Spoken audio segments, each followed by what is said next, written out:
Assalamualaikum warahmatullahi wabarakatuh. Yang saya muliakan staf pengurusi, tuan-tuan guru, peserta-peserta dalam perhimpunan ini. Alhamdulillah, saya malam tadi dimaklumkan bahawa pada pagi ini ada program yang dianjurkan, maka saya diminta untuk turut serta dan meminta untuk membuat ucapan penutup bagi menyambut 70 tahun PAS, cerita lama PAS. Yang tadi saya sempat juga bersama dengan tok guru saya, iaitu Dr. Dain Sanusi, dan juga Cikgu Pa yang berhormat, yang berbahagia Datuk Mustafa Ali. Saya anggap mereka sebagai guru saya yang memberi pencerahan kepada saya sendiri dalam selok-belok liku-liku perjuangan Islam ini. Alhamdulillah, saya bersyukur setelah mengikuti program ini sehingga akhirnya, maka hati saya rasa lapang, rasa tenteram, rasa kita telah mencapai sedikit sebanyak kejayaan dalam usaha yang panjang daripada tahun 51 sampai 2001, iaitu selama 70 tahun. Saya sendiri terlibat jugalah dengan secara kemampuan yang ada dengan PAS ni sejak tahun pilihan raya pertama, iaitu pada tahun 59. Menguasai baik mau, susah senang, perjuangan yang dibawa oleh PAS pada ketika itu yang tak pernah tergambar dalam minda bahawa kita akan capai ke peringkat yang kita capai pada hari ini. Kita juga faham bahawa kerja kita cukup banyak, matlamat kita cukup tinggi. Apa tidaknya kalau matlamat meletakkan hakimiyatil ulia lillah, kuasa tertinggi adalah bagi Allah. Wa huwa allazi bis sama'i ilahun wa fil ardi ilah. Ya Allah, Tuhan yang di langit, dia sebagai ilah, sebagai Tuhan, dan di bumi sebagai Tuhan. Segala hukum hakam, manhaj hidup dan sebagainya mesti terbit dan dipandu oleh Allah Subhanahu wa Ta'ala. Tugas ini cukup berat, dan pada permulaannya berbagai-bagai halangan yang kita hadapi. Tadi pun dalam forum diceritakan berbagai-bagai kepada kita masalah-masalah yang terpaksa kita hadapi. Tapi cerita hari ini adalah di pertengahan jalan, yang sebelum itu cukup banyak halangan-halangannya. Fikrah orang PAS itu sendiri masih kabur tentang Islam. Tasawur kepada Islam juga pada ketika itu adalah cukup berat. Saya buat contoh.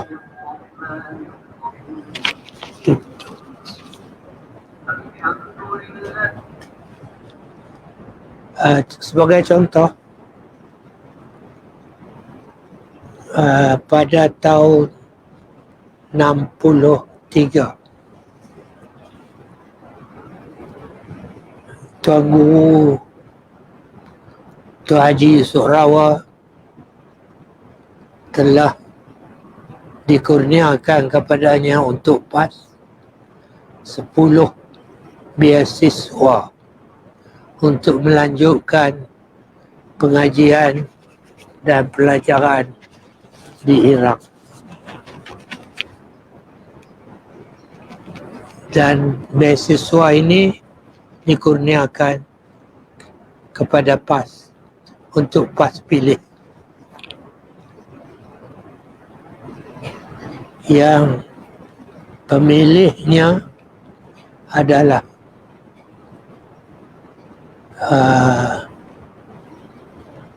Dr. Zulkifli Muhammad, timbalan Yang Ketua Agung PAS, termasuklah Datuk Asri dan Siasat Agung PAS pada ketika itu. Iklan telah dikeluarkan dalam surat khabar dan permintaan pun datang daripada seluruh negara. Lebih kurang 168 permohonan yang memohon beasiswa yang dikurniakan oleh Kementerian Waqaf Iraq kepada pelajar Malaysia. Jadi kebetulan saya pun mohon dan berjaya. Masuklah, Allahyarham Ustaz Hasan Syukri, Ustaz Ahmad Daud, Ustaz Dahlan dan lain-lain lagi. Apa yang saya nak bayangkan, pemilihan pada ketika itu saya Ketua Dewan Pemuda PAS Negeri Polis. Makna ada jawatan. Tapi fikrah Islam sangat lemah. Ada dipilih 10 orang, kami pergi dan di sana minggu pertama lagi kami didampingi oleh gerakan Ikhwan yang pada ketika itu mereka merasakan pemuda-pemuda dari PAS ni seperti mereka, tetapi sangkaan mereka adalah salah. Mereka hanya melihat setiap waktu kami berjamaah di masjid yang kebetulan berhampiran dengan tempat tinggal kami. Atas dasar berjamaah itu, mereka cuba mendampingi. Rupa-rupanya apabila mereka melihat kami beli buku-buku yang tidak Islami, maksudnya tajuknya Islam tetapi bukan dikarang oleh orang Islam. Kami tak tahu apabila ada nama buku tu Al-Ishtirakiyatul Islamiyah, Sosialis Islam, kami beli balik baca. Apabila dilihat oleh sahabat-sahabat orang ikhwan ni, buku-buku yang kami beli, mereka tegur dan mereka mula memberikan penjelasan mengenai pengarang buku-buku tersebut yang tidak mempunyai ruh dan semangat keislaman yang betul. Maka ringkaskan, daripada situlah mereka yang memandu kami, mereka yang perkenal kami kepada nama-nama besar: Hasan Banna, Syekh Qutub, Abdul Qadir Abdah, Zainab Ghazali, Maududi, dan lain-lain lagi kepimpinan Islam dan penulis-penulis buku yang membawa fikrah Islam. Sehingga saya minta maaf untuk nak sebut hari ini. PAS hantar pemuda PAS, 10 orang pemuda PAS. Tapi dalam satu majlis dengan ikhwan, ada orang bertanya. Di antara orang ikhwan, dia tanya, Maza yu'jibukum anil Iraq? Apakah yang menarik perhatian kamu tentang negara Iraq? Tiba-tiba, saya pun tak ingat siapa dia. Di antara kami, pemuda PAS yang dipilih oleh PAS dari seluruh negara, dia boleh keluar jawapan yang yu'jibuna bil Iraq al-banat.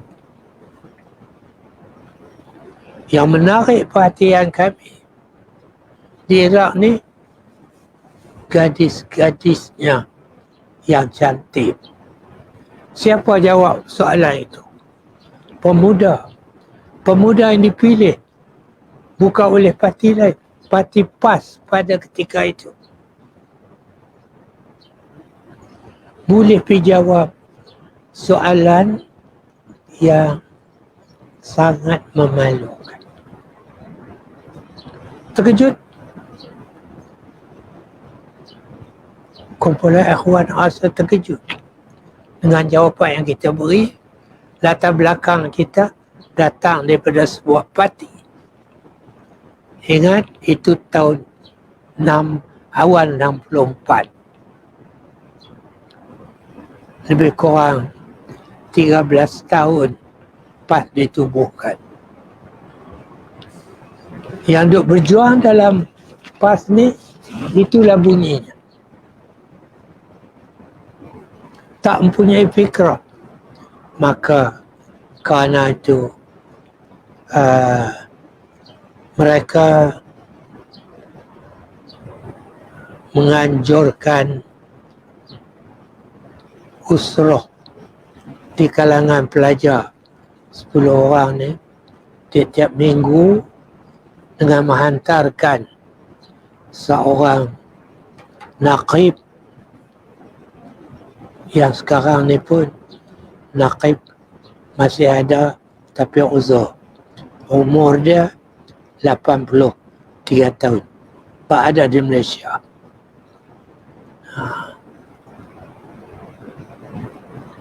Jadi dialah sebenarnya yang mengenalkan kami dengan Islam yang sebenar. pada tahun 60-an, awal 60-an, walaupun duk berjuang, perjuangan PAS, perjuangan nak menegakkan Islam, tapi mentaliti, fikrah pendukung-pendukungnya masih jauh daripada memahami Islam yang sebenar. Kami telah diperkenalkan melalui usrah mingguan selama 4 tahun. Maka sikit sebanyak kami sudah mula mengenali Islam. Kami tak akan beli buku, melainkan buku-buku yang ditunjukkan oleh naqib kami pada ketika itu. Alhamdulillah, saya amat bersyukur kerana kami telah diletakkan asas yang kukuh, saya kira, untuk melibatkan diri dengan gerakan Islam ini.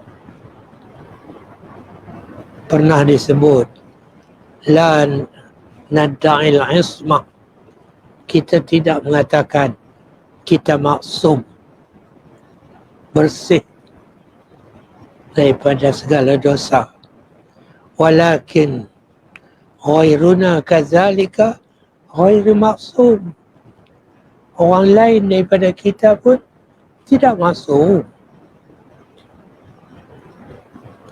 Kita tak mendakwa diri kita maksum, dan kita tidak, orang lain juga tidak maksum. Arti kita masih terdedah kepada melakukan kesilapan dalam perjuangan kita yang suci ini. Tetapi sebaik-baik kita yang melakukan kesilapan, kita ditunjuk jalan untuk kita bertaubat pada jalan Allah Subhanahu wa ta'ala. Saya tarik dengan ahli panel tadi yang kerja kita ni memang banyak. Saya teringat selepas peristiwa 13 Mei, selepas kami balik daripada belajar di Iraq, minggu terakhir Allahyarham Burhanuddin, kami dapat ziarahinya di Taiping. 4 orang kawan yang balik dari Iraq pergi ziarah. Waktu tu perintah berkurung 13 Mei. Kita sempat bertemu dengannya. Suaranya pun terketa-keta, perlahan, cara berbisik. Dia telah berbisik. Dia kata, teruskanlah perjuangan ini. Saudara masih muda, saya dah tak ada daya upaya, terlentang selepas dibebaskan daripada penjara. Saya harap kamu teruskan perjuangan ini. Pesanan itu tak pernah saya lupa. Tak pernah kami lupa. Kerana kita faham bahawa kerja Islam ni cukup banyak. Kita buat baru sikit, tetapi kita tidak melangkah ke depan setapak dan berundur balik setapak. Kerana kalau itu yang kita buat, setapak ke depan, setapak ke belakang, kita tak ke mana. Duduk di tempat itu juga. Jadi, apa maksud saya cerita hal pemuda PAS yang dipilih fikrahnya teruk tahun 64. Tapi pemuda pada hari ini tidak begitu. Ini amal baru ni pergi ke Kedah membantu penduduk di sana yang menghadapi malapetaka banjir kepala air itu. Tiba masa mereka salat di atas batu. Tak tinggal salat. Bayangkan kalaulah benda ini berlaku pada tahun 68, apakah pemuda-pemuda kita yang kalau dia pergi membantu dan menolong akan melakukan salat? Saya pernah yakin bahawa mereka tidak akan melakukan salat. Sebab sibuk dengan tugas yang lain. Saya ingat melupa. Kenapa jadi begitu? Kerana pengisian keagamaan, kecintaan kepada agama, keimanan kepada Allah terlampau tipis. Hak-hak ilmu, hak-hak dakwah dan hak-hak perjuangan tidak diketengahkan dengan cara yang bersungguh. Sekarang pada tahun 2021 dan sebelum ini beberapa tahun telah berlaku perubahan, peningkatan sedikit demi sedikit, dan akhirnya kita dah boleh merasai buah dan hasilnya pada hari ini. Sebab itu saya tak lupa untuk menghargai jasa Dewan Pemuda PAS pada pada zaman Datuk Mustafa Ali sebagai Ketua Pemuda yang mencadangkan supaya PAS diubah dan dipimpin oleh ulama. Kepimpinan ulama atas desakan pemuda, maka sampai ke hari ini. Dan hari ini banyak perubahan yang ditambah baik yang dilakukan sehingga kita merasai nikmatnya. Walau bagaimanapun masih banyak di hadapan kita kerja yang perlu kita teruskan. Kalau pimpinan-pimpinan yang lama buat apa yang sepatut semampu untuk mereka lakukan bagi membina Islam ini, maka saya berharap diri saya selagi mampu dan juga generasi yang akan datang ambillah tanggungjawab, teruskanlah perjuangan, belajarlah, berusrahlah, berilah keutamaan kepada mana yang lebih utama. Saya nak bawa satu sejarah, iaitu dalam tahun 8 Hijrah, setelah Nabi membuka kota Mekah dan orang Mekah memeluk Islam secara beramai-ramai, kehidupan di Mekah agak tenteram dan baik. Maka Rasulullah terus mengambil tindakan berikut. Apanya? Iaitu masih terdapat berhala besar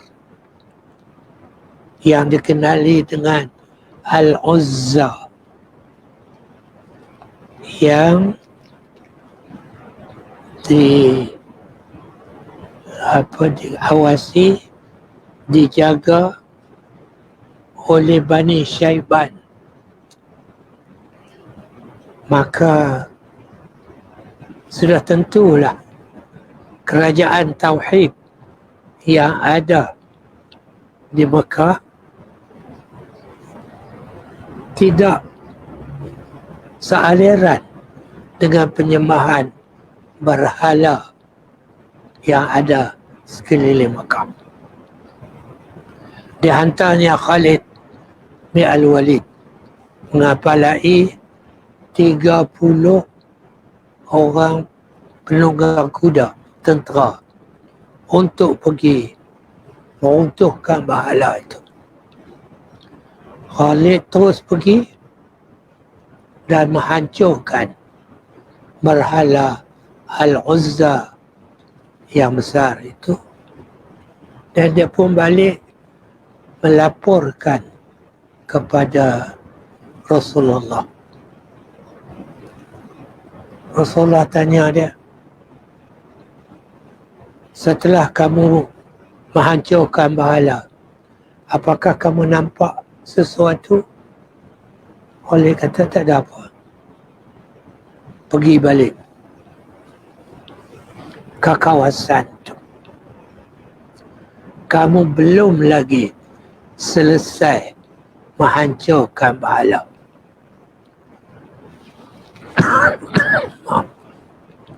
Kali ini Khalid pergi pula. Tiba-tiba menjelma seorang perempuan yang rupa kulitnya hitam belgam, bertelanjang, memaki hamun Khalid. Pada ketika itu Khalid terus membunuh perempuan itu dan diceritakan kepada Rasulullah. Maka Rasulullah kata, ya, sekarang selesai tugas kamu meruntuhkan berhala. Itu satu. Yang kedua, Suwa'. Suwa' ni adalah satu berhala 15 kilometer sebelah timur kota Mekah. Dia hantar, Nabi hantar Amr bin al-As, pengawal kepada berhala ni, bertanya kepada Suwa', kepada Amr bin al-As, apa tujuan kamu datang? Kami diarah oleh Rasulullah supaya meruntuhkan, menghancurkan berhala. Jawab dia, nak, kamu tak akan mampu untuk menghancurkan berhala. Pada ketika itu, Amr bin al-As terus saja pergi hancurkan. Sebab pengawal tadi, tumnak ni, kamu akan dihalang. Ada kuasa menghalang. Tapi apabila kejayaan Sayyidina Amr bin al-As menghancurkan, pada ketika itu juga yang mengawalnya tu, menjaga berhala itu, terus peluk Islam. Dia mulanya meyakini bahawasanya berhala dia akan dikawal oleh pengawal seperti yang berlaku kepada Khalid bin Al-Walid. Yang ketiga, Munah.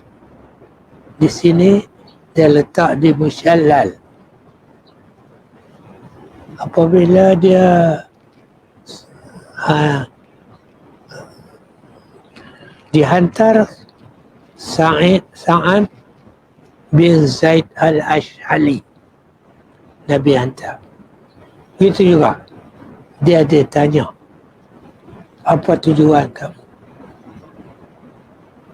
Nak runtuhkan. Keluar juga perempuan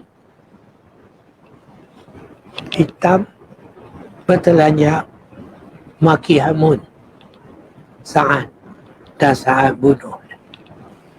Bagi saya, kenapa Nabi dalam perjalanan dia nak buka kota Mekah tak terus menghancurkan bahala tu dulu,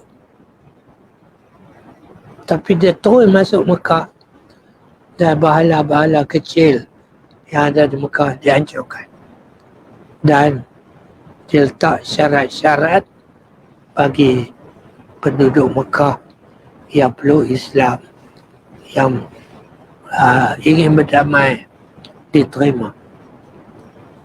Inilah kata kita dalam perjuangan ni memang banyak nak buat. Pas ni banyak yang kita kena buat, tetapi janganlah ada suara-suara yang suka mengkritik, ya, terutama daripada kalangan dalaman kita sendiri. Kenapa tak buat RUU 355? Kenapa tak buat hudud? Bukan kita tak nak buat, tapi suasana keutamaan awaliyat yang kita ambil kira, dan insya-Allah melalui perjuangan yang sedang dijalankan sekarang, sama ada pemimpin ataupun pengikut, kita berharap akan disambung oleh generasi yang akan datang dan pengikut-pengikut di masa akan datang, dan kita beri keutamaan kepada yang lebih utama daripada yang utama. Kalau ini boleh kita lakukan, insya-Allah kita akan mencapai apa yang kita nak. Tuan-tuan dan puan-puan yang dihormati sekalian, sedikit lagi saya ingin sampaikan. Dalam kita perjuangan kita ini, kita selalu juga berdepan dengan mihnah,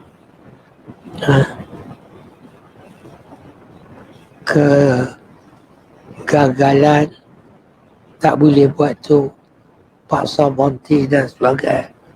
Ada ahli-ahli yang hanya pandai mengkritik keadaan kita.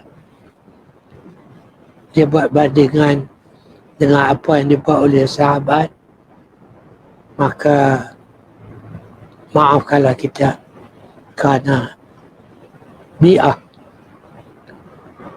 suasana yang tidak mengizinkan. Bukan kita tak nak buat. Sebab itu dikatakan hunaka ikhwah min dakhilis saf tatafa'alu indahum awamil an-naqd. Ada di antara kalangan ahli kita sendiri yang suka mengkritik. Mereka cuba kiaskan keadaan kita sekarang dengan apa yang dilakukan oleh sahabat. Saya ambil contoh, terkandas dalam perjuangan ataupun tidak terpilih untuk memimpin dan sebagainya. Ada suara yang mengatakan bahawa belajarlah daripada apa yang dilakukan oleh Khalid bin Al-Walid. Tengah perang, dia ketua peperangan, dipecat oleh Sayyidina Umar. Kemudian dia sanggup untuk terima pemecatan itu dengan menyebut, aku datang berjuang dalam medan perang bukan untuk Umar, kerana Umar, tapi aku datang kerana Allah. Mari kita belajar. Mungkin ada di antara kita yang tercicir dalam pemilihan dan sebagainya. Ingatlah bahawa nawaitu kita ikhlas lillahi ta'ala. Moga-moga kita dapat meneruskan perjuangan ini dengan lebih teratur, dengan lebih kemas, dan Allah akan merestui kita dan memberi apa yang kita hajati. Perjalanan kita menuju kepada Allah, as-sayru ilallahi ta'ala. Kalau gagal, terkandas, Allah tidak sia-siakan pengorbanan yang kita korbankan. Sahutlah, taatilah kepimpinan kita yang diketuai oleh Tuan Guru Presiden. Doalah kesihatannya, doalah keselamatan kepada semua. Moga-moga kerajaan yang baru dilantik dengan 3 orang menteri penuh dan 5 orang timbalan menteri dapat menunjukkan akhlak dan dapat memberikan khidmat yang terbaik yang kelak akan dinilai oleh masyarakat dan memberi ruang untuk kita mencapai kejayaan yang lebih di dalam pilihan raya yang akan datang. Saya rasa cukuplah setakat itu sedikit tazkirah yang dapat saya berikan kerana kita dinilai atas apa yang kita buat. Mahat tahfiz perlu diperbanyakkan, perlu diwujudkan sebagai benteng untuk mempertahankan La ilaha illallah Muhammadur Rasulullah. Siru ala barakatillah. Wassalamualaikum warahmatullahi wabarakatuh.